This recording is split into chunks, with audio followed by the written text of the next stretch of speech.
नांदेडच्या नायगाव तालुक्यातील गडगा कावठा रोडवर असलेल्या गडगा ते नावंदी फाटा दरम्यान रोडचं काम सध्या सुरू असून संबंधित गुत्तेदाराने तांबडी माती मिश्रित मुरुम टाकल्यामुळे काल झालेल्या पावसाने अक्षरशः हा रस्ता चिखलमय झाला आहे। यामुळे दुचाकी धारकांसह नागरिकांना गैरसोयीचा सामना करावा लागलाय।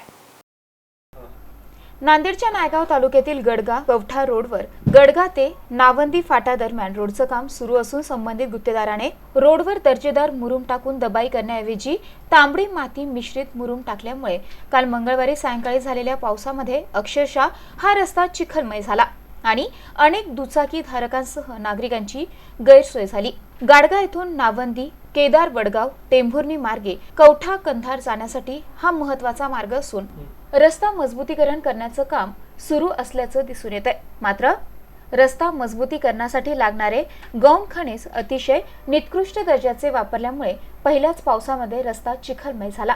अनेकांच्या दुचाकी या ठिकाणाहून घसरू लागल्या होत्या असं चित्र देखील पाहावयास मिळालं। तर रस्त्याच्या कामाकडे सार्वजनिक बांधकाम विभागाच्या वरिष्ठ अधिकाऱ्यांनी लक्ष देणं गरजेचं आहे अशी मागणी गंगाधर गंगासागरे MCN न्यूज नायगाव नांदेड।